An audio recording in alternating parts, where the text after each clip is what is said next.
Madhumanishe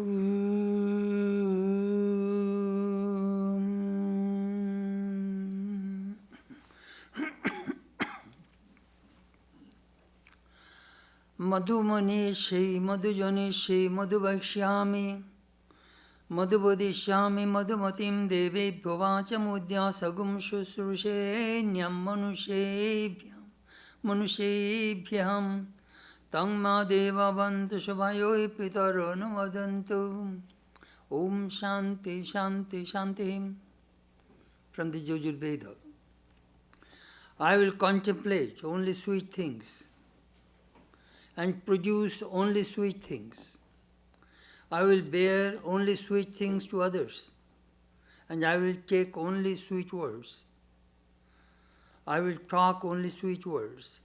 May I speak forth words which are sweet to the gods and which men love to hear. May the God protect me and for imparting the grace of his speech, and may the ancestors also bless me. Om Shanti Shanti Shanti. Peace, peace, peace be unto all.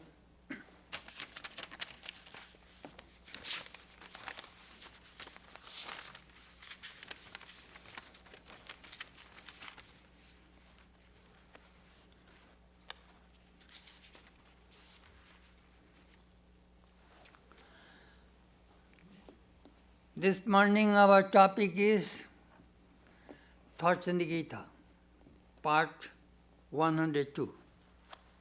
We are starting the 13th chapter of the Bhagavad Gita.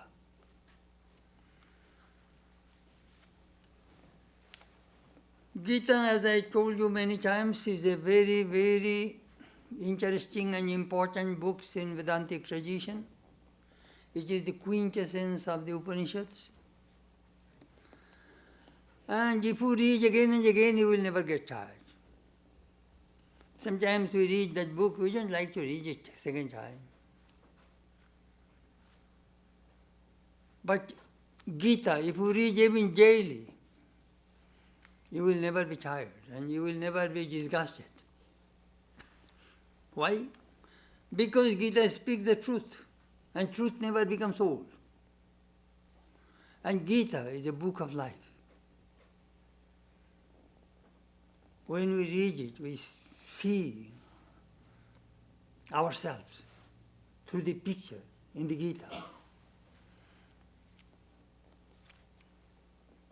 We see war which is going on inside all of us. Gita depicts that war. Good and evil, dharma, adharma.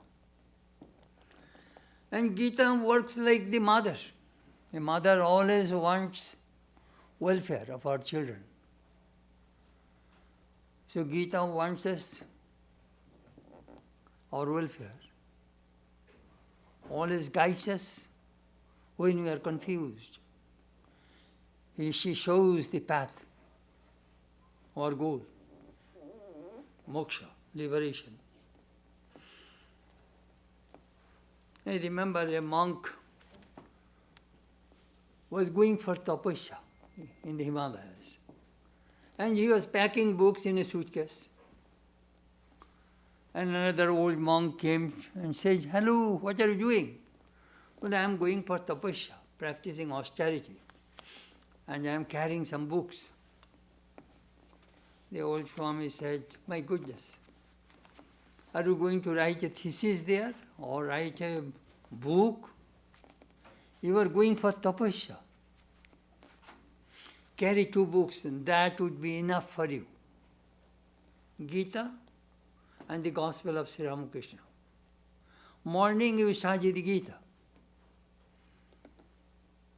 And then you practice your spiritual disciplines. In the evening, of course, daytime you do your tapasya. And evening also, you study, you meditate, then study the Bhagavad Gita, Gospel of Sri Ramakrishna. Do you know why? Because in that place you will be alone. You need a companion. This Gospel of Ramakrishna will give you a holy companion, which is indispensable in spiritual life. That is a good advice. Gita was taught in the battlefield. It was generally our scriptures are taught on the bank of the river, like Ganges, Narmada, or in the forest, like Naimisharanya, or in the Himalayas, in the cave, or in the ashram, or in the tapovana, or in the court of the king. These are the places when we study the Upanishad, Gita, or other scriptures, where those books were taught. But strange enough, Gita is taught at the battlefield. Why? Because battlefield is the best place to teach the Bhagavad Gita, to teach the scripture. Do you know why? Because when you come to the battlefield to fight, you get rid of two things. First, attachment for the family. Second, fear of death. A person cannot go to fight in the war, in the warfield, if you have attachment and if you have fear. At that time, think of that. Your mind is free from attachment, free from fear, and that is the time this Vedanta can move in. Your mind is clean at the time. So that is the reason Gita was taught at the battlefield. It is not a martial song. Martial song is taught in the cantonment, where the soldiers live. But Gita wasn't taught in the cantonment. Arjuna had fear. Krishna tried to remove that fear with that famous mantra. Klaibyam asmagama partha naitat vayupapaidate kshudram hridayadurbollam taktatishcha parantapa. That is the beautiful message Swami Vivekananda emphasized. Give up this unmanliness, cowardice nature. It does not befit you. You are a hero. Give up this faint-heartedness. Rise up. Get up and war and fight. That was the beautiful message of the Gita.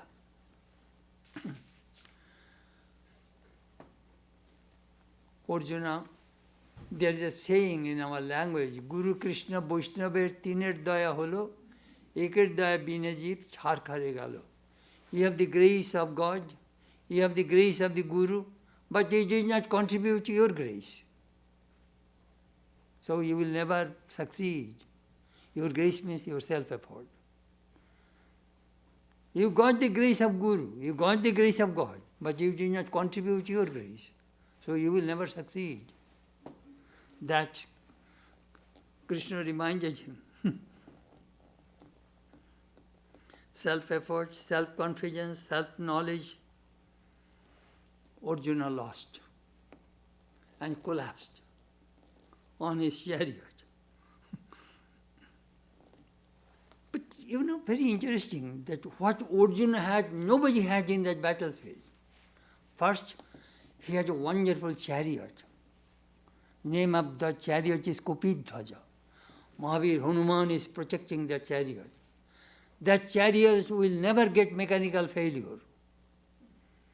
That chariot, nobody can break it. Nobody can destroy it.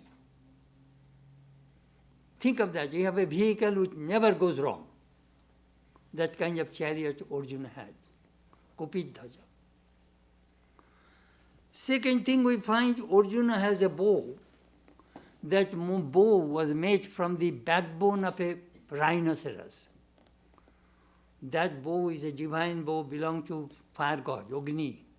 Arjuna gave that bow to Agni, the god of fire, gave that bow to Arjuna. That bow, nobody can catch it, nobody can break it. Only Arjuna can put the string, none else. Nobody can leave that bow except Arjuna. That is the divine bow, Ganji bow. Third, Akshay tune. The quiver where he puts the arrows, it is always full. As many as he takes away, immediately those things automatically be filled up. Moreover, he has divine weapons in his hand. The moment he thinks whatever divine weapon he will use, immediately it will come to his hand and he can throw. Nobody had that power. That is the third thing Arjuna had. Fourth, Pashupat. That bow he got from the Lord Shiva. In one shot he can kill 11 million people. Only Arjuna had that, none else. Fifth, speed. In the battlefield, you need speed. You see, at that time there was no big cannon and all those things, all chariot and arrows and that is the way they used to fight, or mace. So Arjuna's chariot has 4 horses. Other charioteers, fighters have 2 or 1 horse. That means he has tremendous speed. He can go as fast as he can. 6, he is Shaibhashachi. Do you know what that means? He can use both hands. Other fighters, they can use only one hand. If this hand is tired, you will take left hand. Both hands work equally in Arjuna. None else has that privilege. Next is Noisha Juddha, night war. Arjuna had some divine weapon. Even he could fight at night. Nobody had that capacity. And last, point 8, Sharathi. Who is your charioteer? Krishna is the charioteer of Arjuna. Partha Sharathi. What does he do? He knows the weak point and the strong point of the enemies. You see, at that time there was no satellite or all kinds of things that you can know, that what is going on the other side.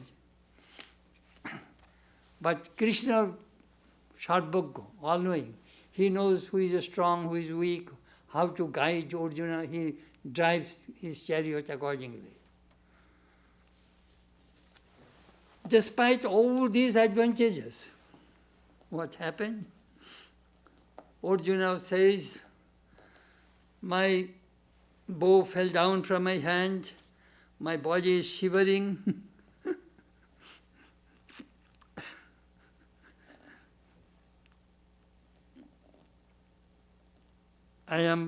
My mind is dried up, my body is getting burning sensation, the Ganjiva is falling down, my mind is not working, my body is collapsed, I cannot fight. It is a kind of nervous breakdown, anxiety attack, depression, 3 things caught Arjuna. What did Krishna do? He started to give a lecture. If you read Gita, it will take 3 hours. So within 3 hours, Krishna cured Arjuna. Only 3 hours.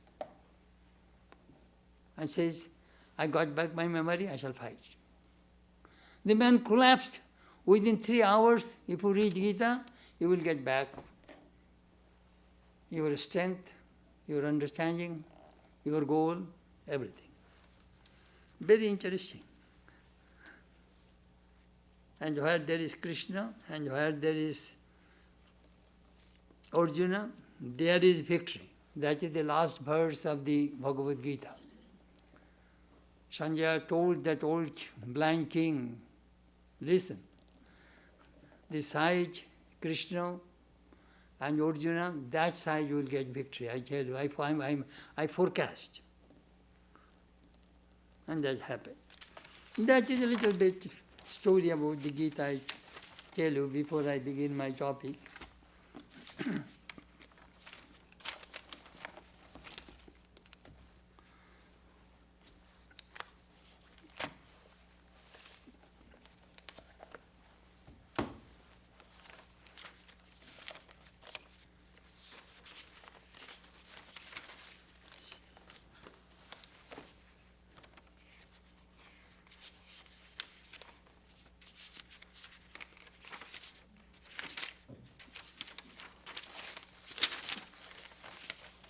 We shall start from verse 12.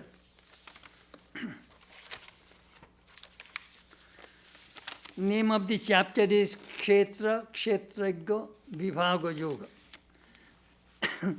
The discrimination of the Kshetra and Kshetragya, matter and spirit. So Arjuna asked this question. Prakriti and Purusha, also the Kshetra and the knower of the Kshetra. Knower, knowledge, and that ought to be known. These O Keshava, Jesus to learn.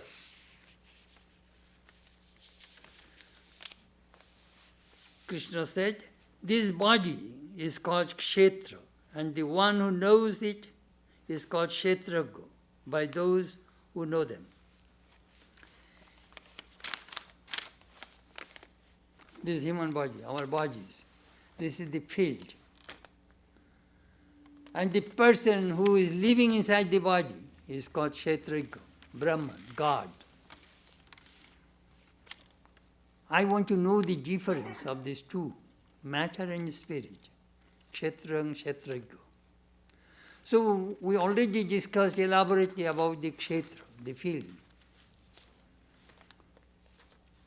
Then Jnanam, I want to know it. So with that portion also we discussed the knowledge. The 22 signs of knowledge Krishna mentioned. If you find in human being these 20 signs, that means that person has the knowledge of the Kshetra. You see, if you want to know God, you need some qualification.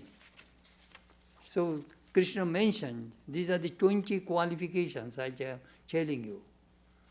Endow these qualities, then you will know God. That we discussed. And now, what is Gita? What is to be known? That is the most important question.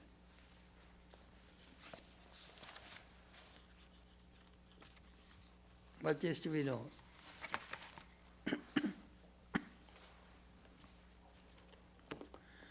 Knowledge. Knowledge is formless. We cannot know, we do not know what is knowledge. We have the knowledge of the object, but we do not know what knowledge is. How do you understand, do you know how do you understand knowledge? Here is a little boy,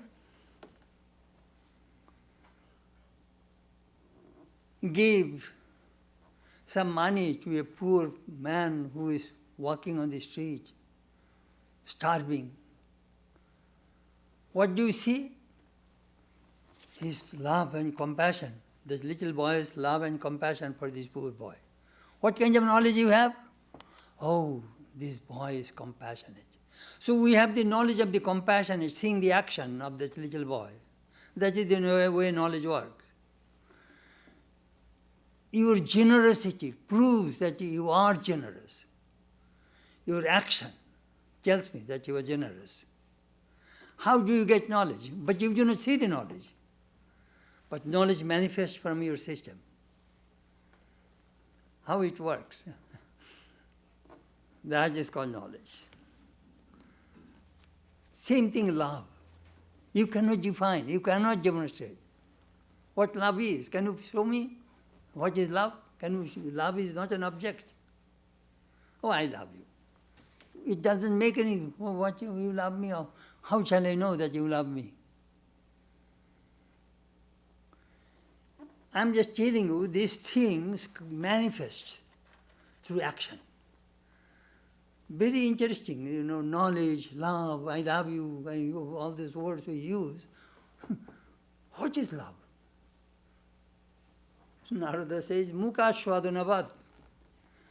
It is just like you gave a sumptuous feast to a dumb person and asking how is the food.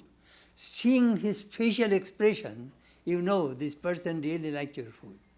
That is the way it works.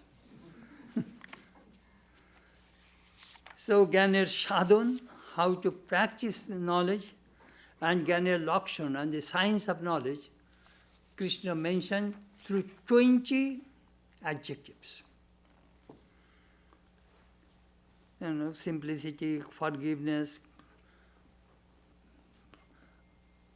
cleanliness, purity, all those things. These are all ornaments of knowledge.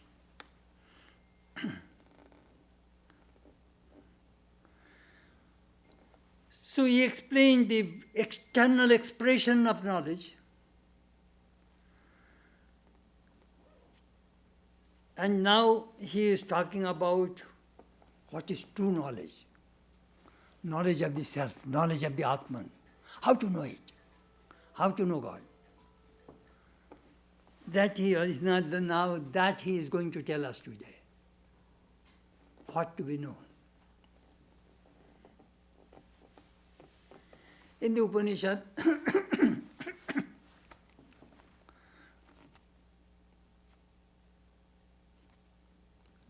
in Chandogya Upanishad, the question arose, where is that God? Where is that Brahman?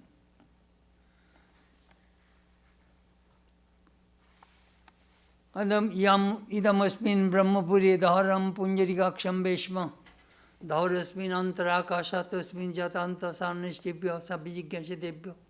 Look, inside your heart there is a city of Brahman. Inside your heart there is a small space. Inside that space, what is there, that is to be known. That is the dwelling place of the pure consciousness, Atman. Please tell me what is that Atman? That Atman is apahata papma, free from sin. Bijaro, free from old age, sickness. Bimritu, free from death. Bishoka, free from grief. Free from hunger, free from thirst. Truth. That is the Atman. Anyhow, now Krishna is going to tell us what is Gita, that Parabrahma. What is his true nature?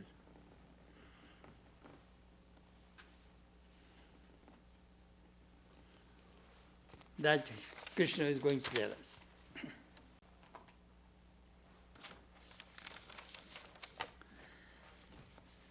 Verse 12. Geyam jattat prabhakshyami jajgatva amritamashnute anadimat param brahma na sat tad nasaduchyati.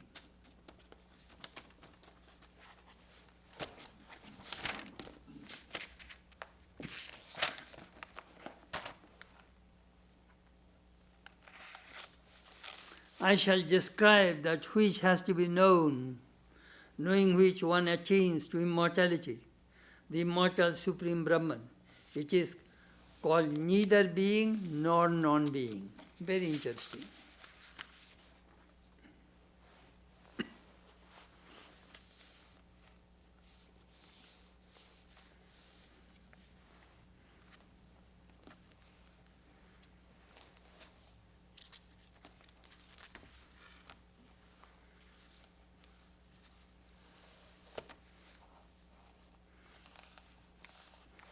Being, neither being nor being.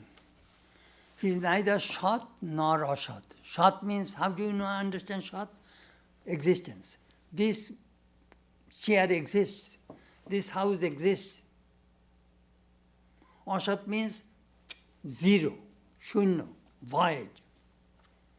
So this Brahman is neither Shat like the objects or Ashat. It is not void either. Confusing. Shat. How do you get knowledge? Desh, Kal, Bostu. Desh means a space. This is room space. This is St. Louis space. Missouri space. US space. That is the way we get knowledge, through space. This is my body space. This is my podium space. Space. Form. That is the way we get knowledge. Kala. Yesterday was Saturday. Today is Sunday. Tomorrow is Monday. That is the way we get the knowledge. Desh, Kal. Now it is round about 11 o'clock. Morning. Time. That is the way we get the knowledge. Bostu. Object. That is the chair. That is the light. That is the camera. This is the podium. This is the watch. This is the chador. These are all objects. So Brahman is neither desha, nor kala, nor object.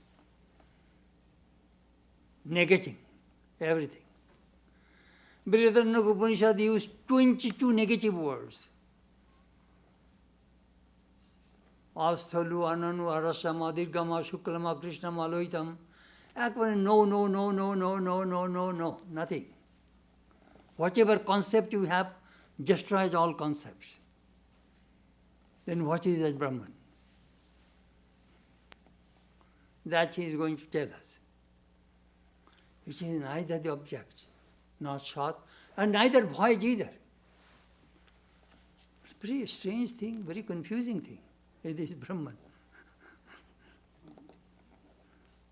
Next Sunday I'll have to speak on that.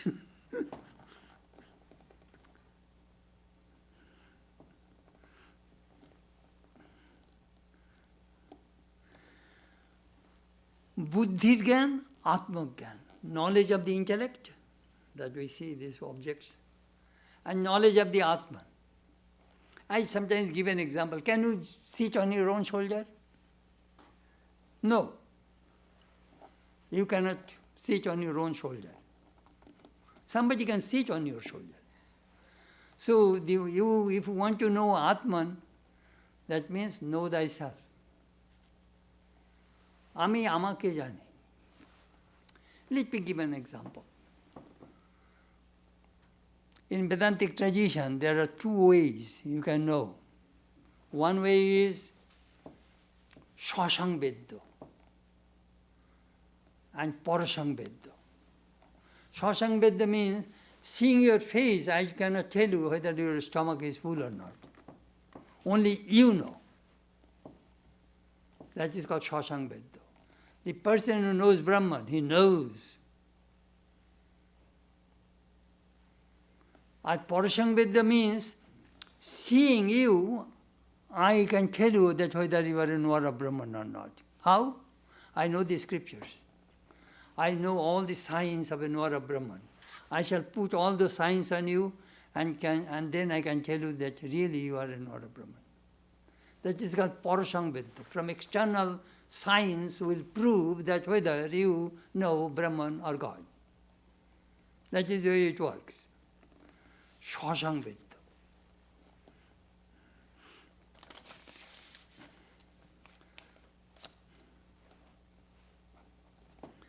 That is the reason in ancient time the students went to the teacher, tell me about Brahman. The teacher kept quiet. Tell me about Brahman. He kept quiet. He was repeating again and again, tell me about Brahman. Then after some time the teacher says, I am telling you Brahman all the time. You do not understand. What do you mean? Uposhanto ayom atma. Silence is Brahman. Brahman cannot be expressed through speech. It is a matter of experience, matter of realization. Brahman is ekam eva advitiyam, which is one. Then if I say one, do you know what will happen? You may think it may be two, it may be three. Then Vedanta puts another adjective, advitiyam. It is a secondless one. Do not imagine second. one without a second. That is Brahman. So how one can know oneself? That is the question. Do you know what? All knowing, all these things comes as long as your I consciousness is there. This individual I consciousness merges into that cosmic consciousness. That is called the knowledge of Brahman. Another example, here is a bubble on the ocean. Inside the bubble there is a little air. All the bubbles, billions of bubbles are floating on the Pacific Ocean. We are all bubbles. Inside that bubble, that air, that is ego. And the ocean says, hey bubbles, be one with me. Well, no, we shall preserve our individuality. I am an individual, you are an individual. Billions of bubbles have become one with me, and you are preserving your ego. Be one with me. No. That we are doing. We are fighting with our ego. We are holding our ego. The moment ego goes, you are one with Brahman. You become Brahman. Brahma Veda, Brahma Bhavati. Knower of Brahman becomes Brahman. That Sri Ramakrishna gave an illustration through 3 dolls. Stone doll, cloth doll, salt doll. These 3 dolls went to take bath in the ocean. Stone doll took the bath, came out, no change. That is tamasic people. Cloth doll went to take bath in the ocean, touched the ocean, and cloth is soaked. He jumped on the shore. Oof, I cannot function anymore. He collapsed. Cloth doll soaked with water, cannot move anymore. Salt doll went to the ocean, the moment touched it, melted. That happens. The moment you know Brahman, you merge into Brahman, you become one with Brahman. At that time, no more that little ego. If you come back from that samadhi, that oneness with Godhead, then do you know what will happen? Otosya protosya. That consciousness will be saturated in your system. Your body, mind, everything. Brahman will reflect through you. We need that kind of teachers.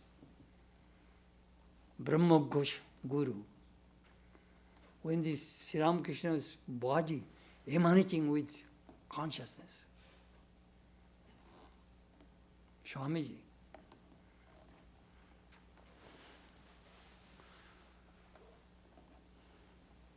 But how can I indicate that Brahman? That is the question. Sat, Asat, Nasa. It is neither existence nor void. Do you know how they indicate? I see there are several homes are there. You are telling me, do you want to see my house? Well, yes, I want to see your house. Do you see there is a crow on the chimney? Well, yes, I see the crow. That is my house. So I am watching your house. All of a sudden that crow flew away. A crow may fly away, but I shall not forget your house, because I know where your house is. The crow was indicating, this is such and such person's house. Crow is not there, but I know your house. I can go and visit your house. That is called Byanjana, indication. When Guru says, Tattvamoshi, you are Brahman. I am showing your body. Actually, I am not showing your body, I am showing the Atman which is within you, your real home. A body will die one day. That is not our real home. Our real home is God. That Upanishad tells us. Yato vaimani bhutani jayante jena jatani jivanti yat prayanta visham vishanti tad vijigyasasva tad brahmeti. From where this whole creation evolves, where it stays, sustains, and then where it merges, that is Brahman. So our real home is God. We come from God, we go back to God. That is Brahman. That is our real home. A St. Louis home, this home, that home, just temporary. I call it vacation village.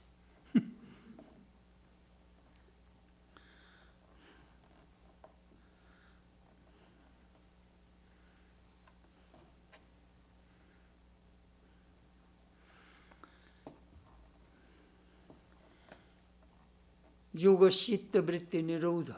When the mind, all the volitions of the mind, all the modifications of the mind, when they stop, at that time this knowledge prevails, this Atman.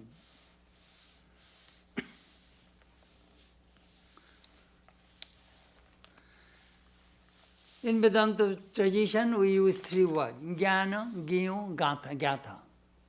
Gyan means knowledge, Gyo means the object, the thing to be known, and Gatha means knower. I am this Gatha, I am the knower, and I have the knowledge, and I have to know Brahman, Gyo. In Samadhi, these three things merge, unify. That is the reason in Vedanta it is called Triputi Laya, Triputi.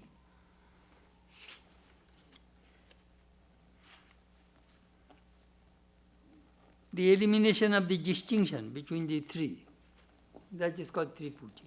Elimination of distinction of knower, knowledge, knowable, all become one. Love, lover, beloved, all become one. Meditator, meditation, object of meditation, all three become one. All differences go away. That Krishna is teaching Arjuna in this 13th chapter. The Kshetra and Kshetragya, you see the difference? The body and the spirit? This difference will go away.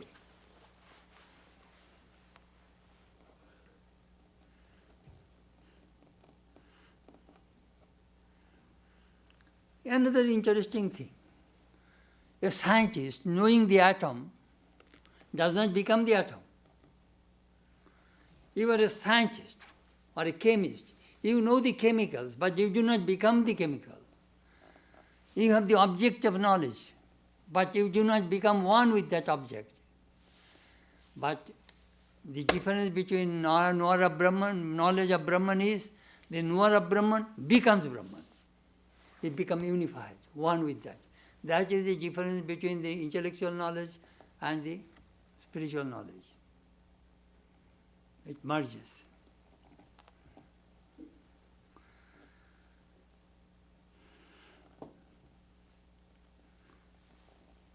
Anadimat Param Brahma.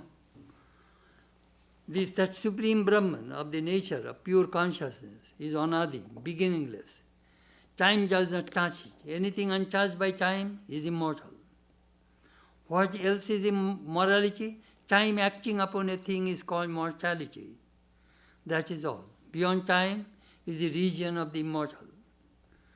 Our sages discovered that immortal dimension of the whole universe in every one of us, in every human being, in every item in this universe. It is very, very interesting. Mortal, immortal. This body is mortal. You may be Miss Universe, Mr. Universe, doesn't matter. The body will go. But your true nature, Atman, is indestructible. That Krishna talked elaborately in the 2nd chapter of the Gita.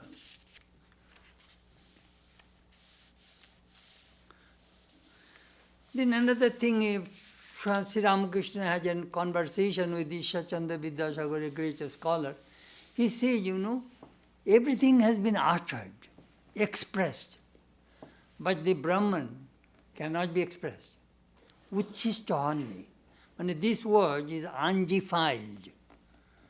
Everything else you could taste, you tasted, but this Brahman, it cannot be uttered, it cannot be expressed. Sometimes he used to tell his disciples, today I shall tell you when I experience Samadhi, what is that? He goes to some extent, after that she says, Mam mukh chepe dhoreche. Mother is pressing my mouth, I cannot speak. The Thakur said. Mother pressed my mouth. That cannot be expressed.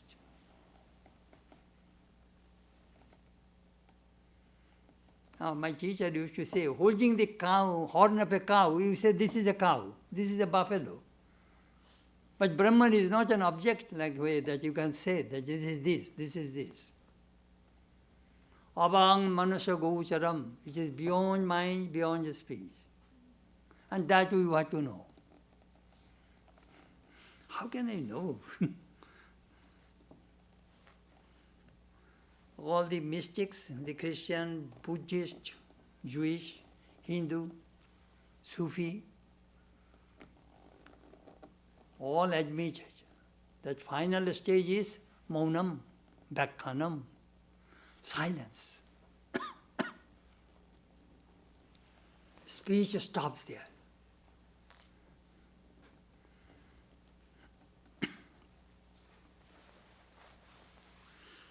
Shat, Asat. Another way we can interpret Shat, Asat. Do you know what is Shat, Asat? Karya, Karan. Cause, effect. Everything in this world is connected with causality. As I say, Desh, Kala, space, time, and Karya, Karan, Sambandha. Karya. You are happy. Why?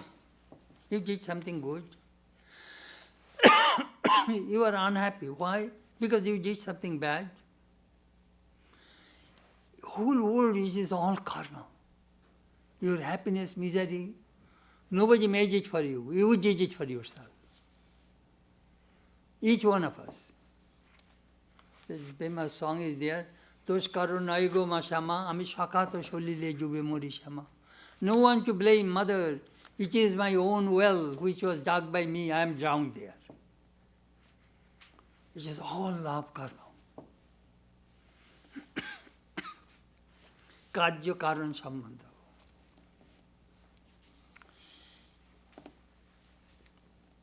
Karya karan. You know, we do not see the karan, cause. You have cold. You do not see the cause. I try to see the cause. Well, there is no cap in my head. It's cold, entered my head, and I got cold. So I always, so that is the reason we go to the doctor. And doctor asks, tell me what is your disease? Well, my disease is cold. The doctor will say, well, if you take medicine, it will be cured in 1 week, and if you do not take medicine, it will cure within 7 days. And one of the doctors says, you have common cold? Well, yes. I have no medicine, but I can tell you what to do. Well, what?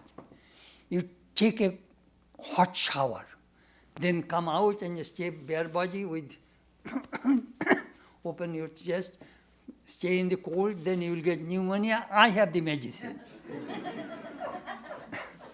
If you have pneumonia, I have the medicine, but a common cold, I have no medicine. All the doctors, they always tell us.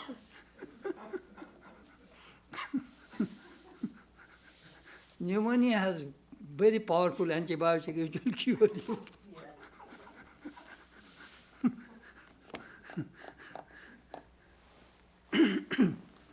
Samadhi, Gyo. Beyond Sat and Asat is the ultimate reality, which is the target.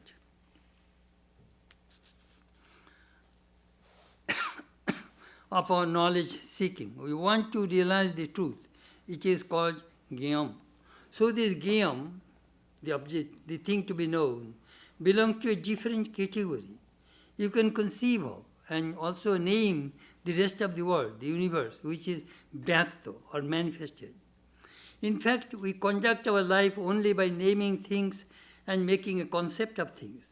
That is how we develop knowledge. But all this process ends at that frontier. Beyond that, this process cannot go. That Brahman swallows all your concepts, names, forms, and everything. Thus, that is how Vedanta explains this wonderful idea. And this is corroborated by the experience of all the mystics of the world, that unity is beyond speech and thought.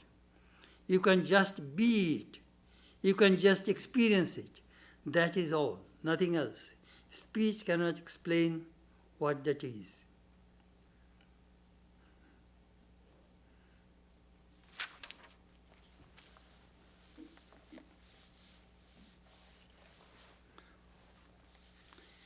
Sri Ramakrishna told another parable. You know, it is a very difficult subject. We are trying to know which cannot be known through the mind, through my intellect. Sri Ramakrishna said, 4 friends went and found a high wall. So they wanted to know what is beyond the wall. So they brought a ladder, put it on the wall. The first person saw it, and he he laughed and jumped into the other side. Strange, he could not come and tell us what is there. The second person also went on the top of the ladder, stood on the wall and saw what is the outside. He gave a big laugh and jumped into it and could not come back. Third person also did the same thing.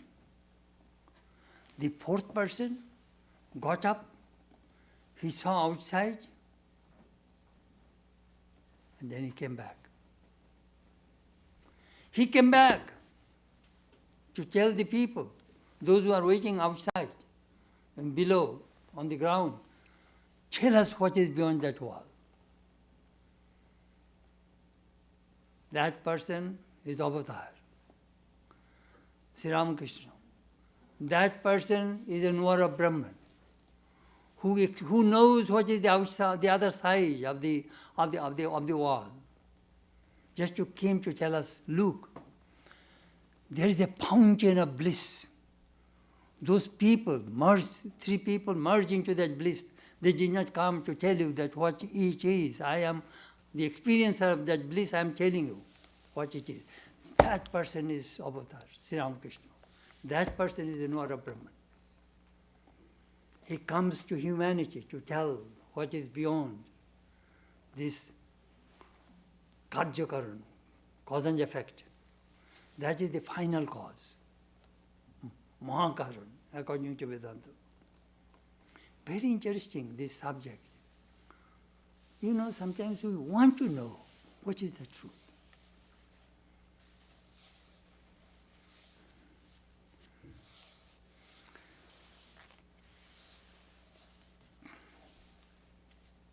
From the Yoga Vasishtha Ramayana, discussed these things from another perspective. Vasanakkhay, Manonash, Tattva. These 3 things happen simultaneously. How can I get the Tattva, knowledge of Brahman? How? Stop your desires. No desires must arise in my mind. When all desires stop, what happens? Mind stops. Mind dissolves. Mind cannot function without desire. Mind dies. Mononash dissolves. By cessation of desires, dissolution of the mind, and illumination. These 3 things happen simultaneously. Sometimes when you sit for meditation, only just 5 minutes you try yourself. I shall not allow any desire to come in my mind for 5 minutes. Try. Automatically, within 5 minutes, you will see your mind has become very calm, serene. I sometimes practice. No, stop. I order my mind. Keep quiet. No, stop. Within few minutes, they will find mind becomes very calm. It is desire creating this wave in the mind. And then when the mind, do you know what? When the mind stops, you will see, you can see the glimpses of this self, Atman. If the wave on the swimming pool, if in the surface it is too wavy, you can see the bottom of the swimming pool. But if there is no wave, you can see clearly. Even a penny, if it is on the bottom of your swimming pool, you can see there is a penny. You know, when I went to Lake Tahoe, once I had a boat trip, I was watching that so clean, that water. Then I remember I went to Mono Lake. From Yosemite National Forest, then Mono Lake, then we have a cottage in Lake Tahoe. Then I stopped in a place and I saw a lake. They're all melted snow. That water is so crystal clear, I cannot tell you. Just like a mirror, even you can shave. You don't need a mirror. That I can see my face clearly. That thing happens. When the mind becomes clean, you can have the glimpses of that self, Atman. All the time you are carrying, I am carrying. Amazing, this.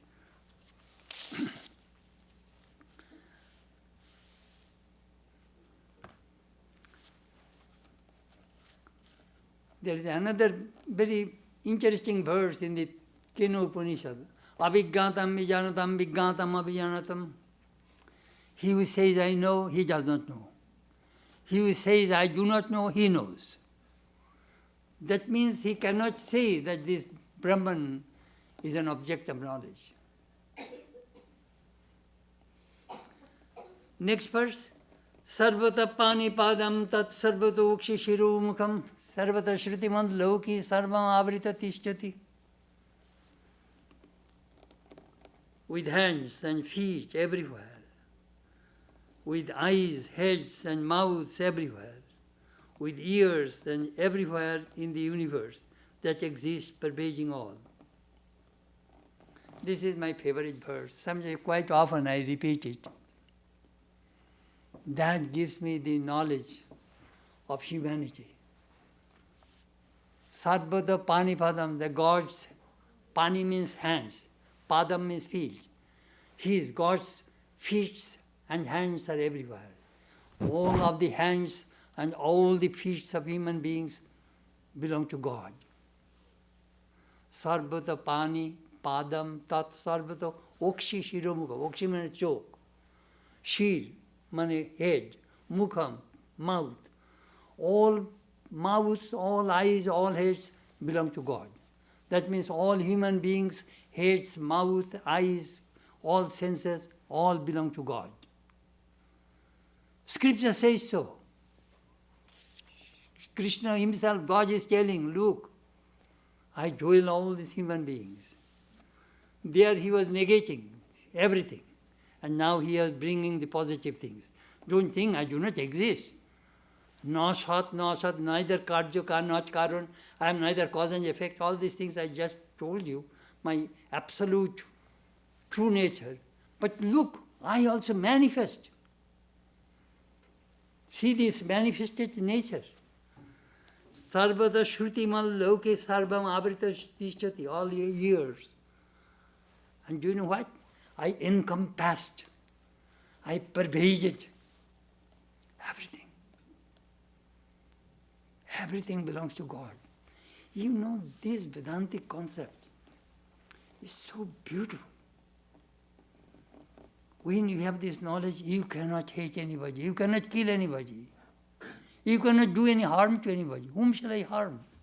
Because I am harming gods. When this knowledge comes, all war stops. All fight, all evil things in the society stops. When we have this knowledge of unity. You know, what a beautiful message of this Vedanta. Try to memorize this verse. It is 13th chapter, verse 13.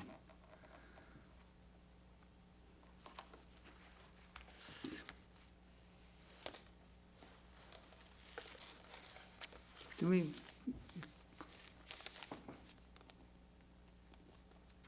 First he says, if you want to know me, get rid of all concept. Then he is telling me, really you want to know me? See this universe. See all these beings. I am pervaded in everything, in every being. That you can see when God gives you that Dibba Chakshu, divine sight. Dadamite Dibbam Chakshu. I give you divine sight, Arjuna. That is the way you can see me, my cosmic form, Vishwarup. You know, the God of Gita is human, extremely human. So we can understand better. It is not a concept, it is not an abstract thing. He's telling, look, all these eyes, all the heads, all the mouths, all the hands, all the feet, all these things you see. I am there. You know, if you see that in your society, in your family, you live only with gods. You will not have to run after heaven. You can make your own home heaven. That Vedanta teaches. Make your house heaven. Make your society heaven, family heaven, your community heaven, your country heaven. The whole universe is heaven. What a beautiful message. Really, so joyful. In the society, we are all gods.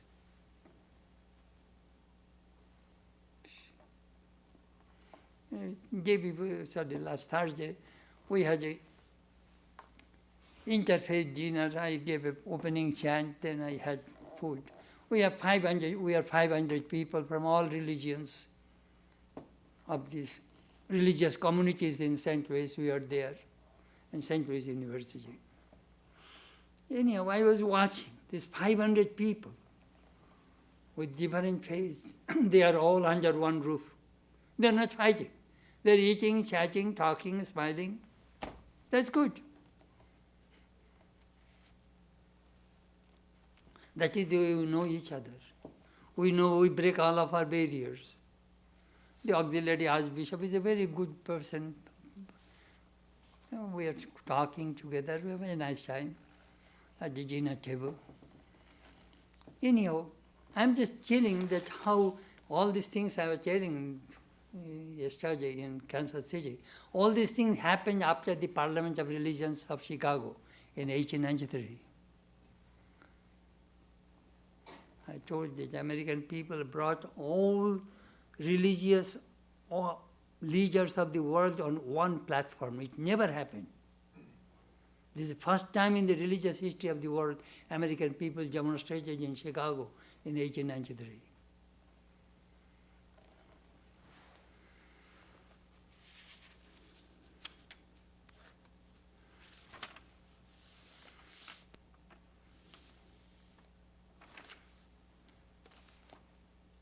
This is cosmic God. You know?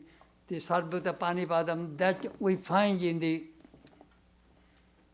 Purusha Shuktam. Sahasra Sirsha Purusha, Sahasraksha Sahasrapat, Sabhumim Vishwato Vitva, Vattattishta Dashangulam, Sahasra Sirsha Purusha. This cosmic God, Sahasra Sirsha. Millions of heads. That means all beings. All cosmic, part of the cosmic God. What a beautiful feeling, concept we get from these Vedantic teachings of unity in diversity. Well, I covered only 2 verses. But this verse I really like. Sarvata panipadam tat sarvatokshi shirumukam sarvata srutimal lauki sarvam avritta tishtati. At that time, do you know how I feel? The heart expanded. That my small cell has expanded. That Swamiji said to Swami Turiyananda before coming to America, Brother, I do not know what religion is. But this much I can tell you, my heart expanded and I can embrace whole humanity. That Swamiji said. That is the sign of a Nora Brahman. Thank you.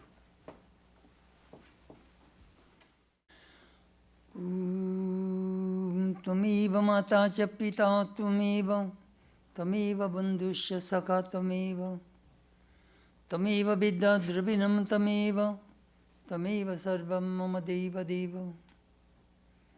Lord, you are my father, you are my mother, you are my friend, you are my companion, you are my wealth, you are my learning, you are my all in all, O Lord. Om Shanti, Shanti, Shanti. Peace, peace, peace, peace.